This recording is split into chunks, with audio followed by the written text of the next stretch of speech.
தமிழ் நேசனின் சிறப்பு செய்தி. இதற்கு பேராக் மாநில அரசாங்கம் சகல உதவிகளும் பொருளாதார ரீதியாக உதவிகள் வழங்கலாம். வேற என்ன உதவி வேணுமோ இந்து சங்கத்துக்கும் சரி, இந்து இயக்கங்களுக்கும் சரி, மாநில அரசாங்கம் கொடுக்க தயாரா இருக்குது. மலேசிய இந்து சங்கம் தொடர்ந்து தமிழ் மொழிக்கு எங்களுடைய பங்களிப்பை நாங்கள் முழுமையாக செய்து வருகின்றோம்.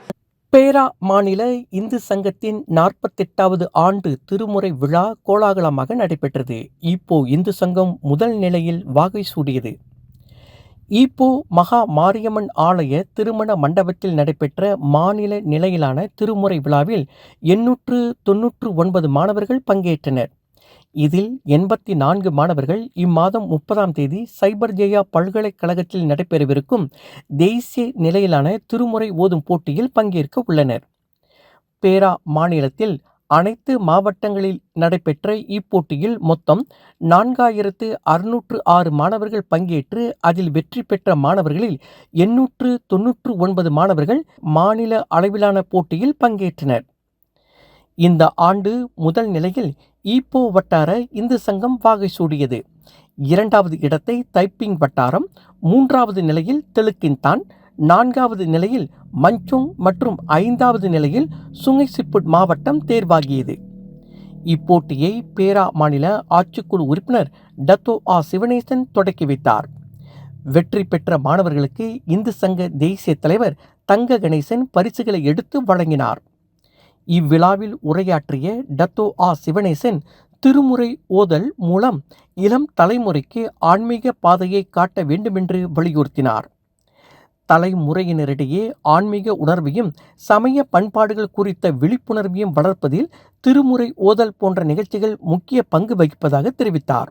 நம்ம புந்தோங் மாரியம்மன் ஆலயத்தில் இருக்கோம். தாய் கோயில் பேராக் மாநில இந்து சங்கம் ஏற்பாட்டில் திருமுறை ஓதும் போட்டி இது 48வது ஆண்டாக இதை செஞ்சுட்டு வராங்க.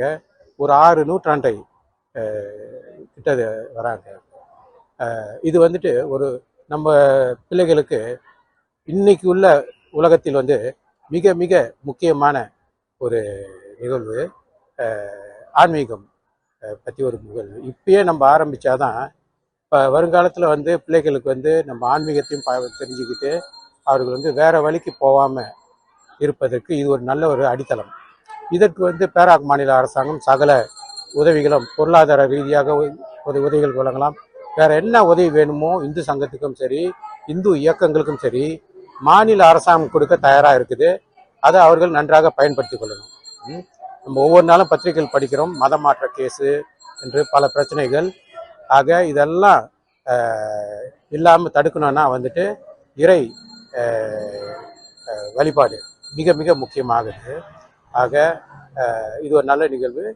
இதற்கு பொதுமக்கள் ஆதரவு கொடுப்பாங்க நம்புகிறேன். இது தமிழ் பள்ளி தலைமை ஆசிரியர்களும் சரி, தலைமை ஆசிரியர் கழகத்துக்கும் சரி நான் என்ன நன்றியை தெரிவித்துக் கொள்கிறேன். ஏன்னா அவர்களோட ஒத்துழைப்பு இல்லாட்டி இது நம்ம வெற்றிகரமாக இது நடக்க முடியாது. அவங்களோட ஒத்துழைப்பால் வெற்றிகரமாக நடந்திருக்கும். இந்த வருடம் இந்து சங்கத்துக்கு, பேரா மாநில இந்து சங்கத்துக்கு முதல் கட்ட நிதியாக 45,000ம் இன்று இன்னொரு 35,000 நான் வழங்கியிருக்கிறேன். அவர்களுக்கு இன்னும் வேணுமென்றால் அவர் நிகழ்ச்சியை கொண்டாடலாம். அதுக்கு மாநில அரசாங்கம் உதவி செய்ய தயாராக இருக்கு. இன்றைய காலகட்டத்தில் இளம் தலைமுறையினருக்கு ஆன்மீகம் மற்றும் சமய பண்பாடுகள் குறித்து தொடர்ந்து எடுத்துரைப்பது அவசியம். இது போன்ற நிகழ்ச்சிகள் மூலம் இளைஞர்கள் நமது ஆன்மீக பாதையை அறிந்து தவறான பாதைகளில் செல்வதை தடுப்பதற்கான நல்ல அடித்தளத்தை ஏற்படுத்த முடியும் என்றார்.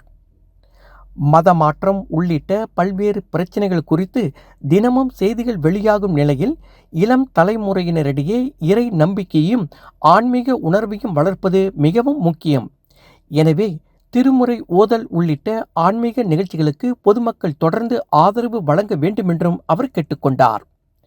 இது போன்ற ஆன்மீக நிகழ்ச்சிகளை நடத்துவதற்கு பேரா மாநில அரசாங்கம் தேவையான உதவிகளையும் குறிப்பாக நிதி உதவிகளையும் வழங்க தயாராக உள்ளது.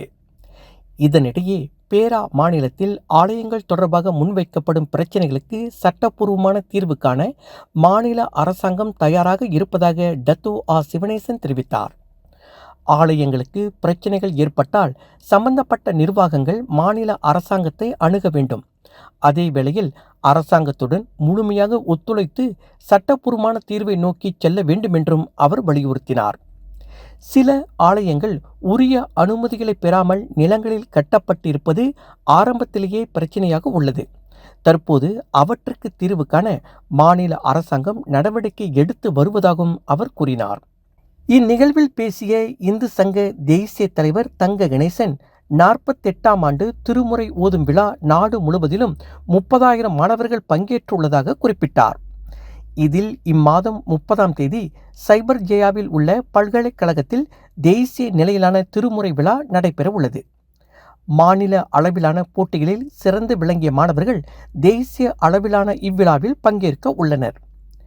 மலேசிய இந்து சங்கம் கடந்த 48 ஆண்டுகளாக முன்னெடுத்து வரும் தேசிய திருமுறை ஓதும் விழா தமிழ் மொழி, சைவ சமயம் மற்றும் இந்து பண்பாட்டு மரபுகளை அடுத்த தலைமுறைக்கு கொண்டு செல்லும் முக்கிய ஆன்மீக பணியாக திகழ்ந்து வருவதாக தங்க கணேசன் தெரிவித்தார்.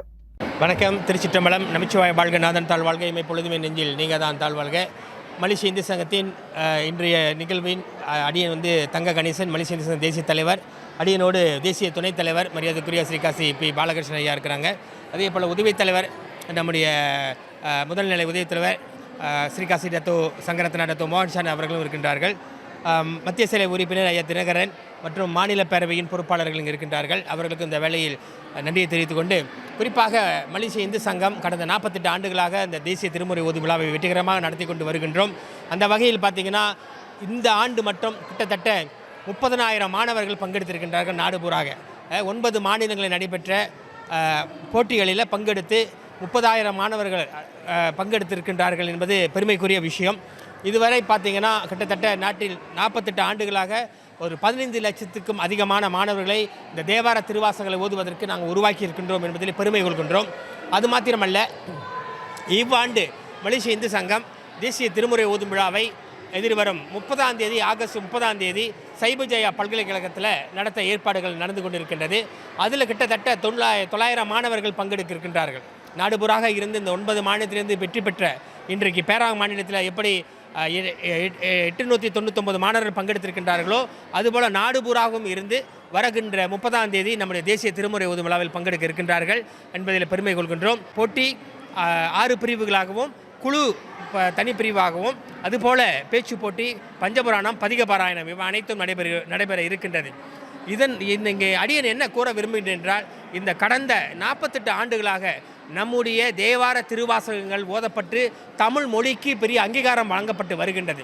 மலேசிய இந்து சங்கம் தொடர்ந்து தமிழ் மொழிக்கு எங்களுடைய பங்களிப்பை நாங்கள் முழுமையாக செய்து கொண்டு வருகின்றோம். இதன் வாயிலாக நீங்கள் பார்த்தீங்கன்னா தமிழ் பள்ளியில் மாணவர்களுடைய ஊக்கமும் ஆக்கமும் பெரிய அளவு நம்முடைய ஈடுபாட்டோடு அவங்க பங்கெடுத்து கொண்டு வருகின்றார்கள். அதைத்தான் காட்டுகின்றது. அதில் பார்த்தீங்கன்னா அதுவும் பெற்றோர்களுக்கு இந்த வேலையை நாங்கள் நன்றியை தெரிவித்துக் கொள்கின்றோம். அவர்களுடைய ஊந்துதலின் வாயிலாக இன்று மாநிலத்தில் எப்படி இங்கே பேராக்கு மாநிலத்தில் 4,300 மாணவர்கள் பங்கெடுத்திருக்கின்றார்களோ அதுபோல் நாடு பூராக இருந்து எல்லா மாநிலத்திலேயும் இது மாதிரியான ஒரு பெரிய பங்களிப்பு நடந்து கொண்டு இருக்கின்றது. இது ஒரு மறுமலர்ச்சி என்று நாங்கள் கூற விரும்புகின்றோம். எப்படி நம்முடைய இந்துக்கள் இன்று நம்முடைய பிள்ளைகளுக்கு சமயத்தின் வாயிலாக சமயம் மட்டுமே அவர்களுக்கு ஒரு பெரிய ஊந்துதலாக இருக்கும் என்பதில் ரொம்ப ஈடுபாடு காட்டி வருகின்றார்கள். அவர்களுக்கு இந்த வேளையில் நன்றி. அதே வேளையில் இன்று இங்கே அப்படியே பேராங் மாநிலத்தை பொறுத்தவரை அடியன் நம்முடைய மாநில ஆட்சிக்குழு உறுப்பினர் டத்தோ சிவனேசன் அவர்களுக்கு நன்றியை தெரிவித்துக் கொள்கின்றேன். காரணம், அவர்களுடைய பங்களிப்பு அதிகமாக மலேசிய இந்து சங்கத்துக்கு தொடர்ந்து வழங்கப்பட்டு வருகின்றது. ஆலய பிரச்சனைகளாக இருக்கட்டும், சமுதாய பிரச்சனைகளாக இருக்கட்டும், சமய பிரச்சனைகளாக இருக்கட்டும், அனைத்தையும் அவருக்கு முன்னெடுத்து செயல்பட்டு வருகின்றார்கள். இந்த வேளையில் அவருக்கும் நன்றியை தெரிவித்துக் கொள்கின்றோம். அதோடு எங்களுடைய மத்திய சேவை, இந்த புதிய மத்திய சேவை கடந்த மாதம் வெற்றி பெற்று நாங்கள் வந்த பிறகு பல மாற்றங்களை கொண்டு வருவதற்கு பல முயற்சிகளை மேற்கொண்டு வருகின்றோம். அதில் முதல் அங்கமாக பிரதமர் அவர்களோடு ஒரு சந்திப்பு நடைபெற்றது. அவரிடத்தில் மலேசிய இந்துக்களுக்கு என்ன தேவை என்பதை முன்னிறுத்தியிருக்கின்றோம். சமய வளர்ச்சி, தமிழ் பள்ளிகளில் சமயத்தை ஒரு பாடமாக அங்கே கொண்டு வர வேண்டும் என்பதில் அதை வலியுறுத்தி வருகின்றோம். அதுபோல் இடைநிலை பள்ளியில் தமிழ் மொழியை கட்டாயமாக்கப்பட வேண்டும் என்றதையும் வலியுறுத்துகின்றோம். அதோடு ஆலயங்கள், நாட்டில் இருக்கின்ற சமய இயக்கங்கள் எங்களை ஒரு அங்கீகாரம் வழங்கி எங்களுக்கு கிடைக்க வேண்டிய பங்குரிமை வழங்க வேண்டும் என்று வலியுறுத்தியிருக்கின்றோம். அதோடு அவருக்கு இந்த வேளையில் நன்றியை தெரிவித்துக் கொண்டோம். பிரதமர் அவர்களுக்கு அவருடைய ஒரு மானசீகமான ஒரு மன்னிப்பை அவர் கேட்டிருந்தார். அதாவது ஆலயங்களில் நான் தவறான ஒரு வார்த்தையை பயன்படுத்திட்டு அதற்கு நான் மன்னிப்பு கேட்டுக்கிறேன். அதனை நாங்கள் முழுமையாக வரவேற்கின்றோம். அவருடைய கருத்தை வரவேற்கின்றோம். ஆக தொடர்ந்து மலேசிய இந்து சங்கம் இன்னும் பல திட்டங்களை வைத்திருக்கின்றது. இந்த ஆண்டு போட்டியில் பங்கெடுக்கின்ற மாணவர்கள், அதாவது திருமுறையிலும் சரி, பதிக பாராயணம் சரி, பஞ்சபுராணம் சரி, பேச்சு போட்டியில் பங்கெடுக்கின்ற மாணவர்களுக்கு தமிழ்நாட்டு திருத்தல யாத்திரையை மேற்கொள்கிறோம். முதலாவதாக வருகின்ற மாணவர்களை அங்கு அழைத்து செல்வதற்கு ஒரு ஏற்பாடுகளை செய்து கொண்டு வருகின்றோம். அது மாத்திரமல்ல, தங்கப்பதக்கம், அது கடந்த ஆண்டுகள் போல இந்த ஆண்டும் 6 தங்கப்பதக்கம் பிள்ளைகளுக்கு வழங்கப்படுகின்றது, சிறப்பாக செய்கின்றவர்களுக்கு. ஆக இந்த வகையில் அடியேன் என்ன விரும்பி கேட்டுக்கொள்கிறேன்னா, பெற்றோர்கள் தொடர்ந்து எங்களுக்கு ஆதரவு வழங்க வேண்டும். நம்முடைய பிள்ளைகள் சிறந்த மாணவர்களாக இந்த சமுதாயத்தில் வளம் வர வேண்டும் என்பதை கேட்டுக்கொண்டு வாய்ப்புக்கு நன்றி கூறி விடைபெறுகின்றேன். நன்றி, வணக்கம். திருச்சிற்றம்பலம். இவ்வாண்டு நாடு முழுவதும் 9 மாநிலங்களில் நடைபெற்ற திருமுறை ஓதும் போட்டிகளில் சுமார் 30,000 மாணவர்கள் பங்கேற்றிருப்பது இளம் தலைமுறையினரிடையே திருமுறை மற்றும் தமிழ் மொழி மீதான ஆர்வம் அதிகரித்து வருவதற்கான சிறந்த அடையாளம் என்றும் அவர் கூறினார். கடந்த 48 ஆண்டுகளில் சுமார் 15 லட்சத்துக்கும் அதிகமான மாணவர்கள் தேவாரம், திருவாசகம் உள்ளிட்ட திருமுறைகளை கற்றும் ஓதியும் அதன் மூலம் தமிழ் மொழி, சைவ சமயம் மற்றும் பண்பாட்டு மரபுகளை அறிந்தும் வளர்ந்துள்ளதாக அவர் தெரிவித்தார். திருமுறை ஓதுதல் என்பது வெறும் போட்டியாக மட்டுமல்லாமல் மாணவர்களிடம் நல்ல பண்புகள், ஒழுக்கம், ஆன்மீக அறிவு மற்றும் தமிழ் மொழி மீதான பற்றை வளர்க்கும் ஒரு முக்கிய முயற்சி என்றும் அவர் தெரிவித்தார்.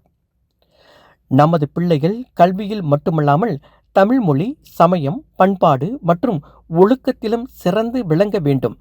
அவர்கள் நல்ல மாணவர்களாக மட்டுமின்றி நல்ல மனிதர்களாகவும் சமூகத்தில் வளர வேண்டும் என்பதே எங்களது முக்கிய நோக்கம் என்றார். மலேசிய இந்து சங்கத்தின் புதிய மத்திய செயலவை கடந்த மாதம் பொறுப்பேற்றதை தொடர்ந்து இந்து சமூகத்தின் தேவைகள் மற்றும் எதிர்பார்ப்புகளை அரசாங்கத்திடம் முன்வைக்கும் நடவடிக்கைகள் தீவிரப்படுத்தப்பட்டுள்ளதாகவும் தங்க கணேசன் தெரிவித்தார்.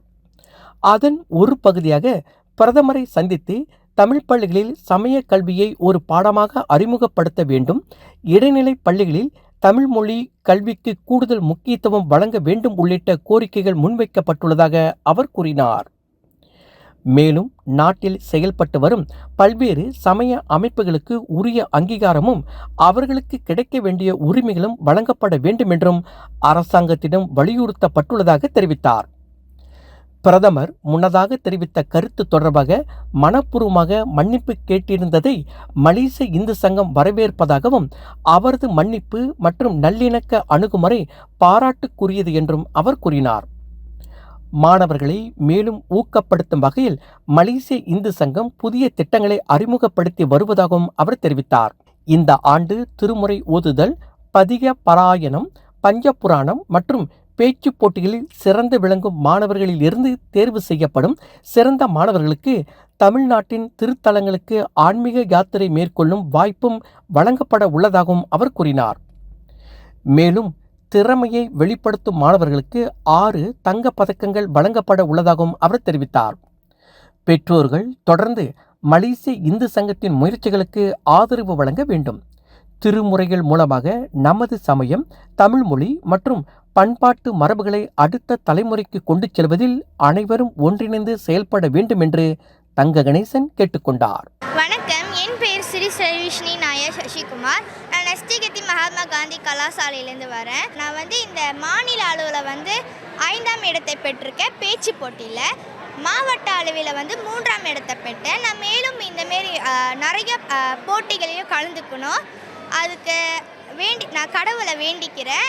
என்னை பயிற்றுவித்த ஆசிரியர்கள் பார்த்திங்கன்னா, முதல்ல என் அப்பாவும் என்னோட அம்மாவும், அதுக்கப்புறம் என்னோட தலைமை ஆசிரியர் திருமதி ஜெயலக்ஷ்மி உகந்தா, துணை தலைமை ஆசிரியர் ரவி பாலன் அவர்கள் மற்றும் என் மாணவர்கள் அனைவரும். இந்த வேளையில் அவங்க எல்லாத்துக்குமே நன்றி தெரிவித்துக் கொள்கிறேன். தமிழ் நேசன் டிவியில் லைக் பண்ணுங்க, சப்ஸ்கிரைப் பண்ணுங்க, சப்ஸ்கிரைபர் பெல் பிரஸ் பண்ணுங்க. இது ஒரு தமிழ் நேசன் டிவி தயாரிப்பு.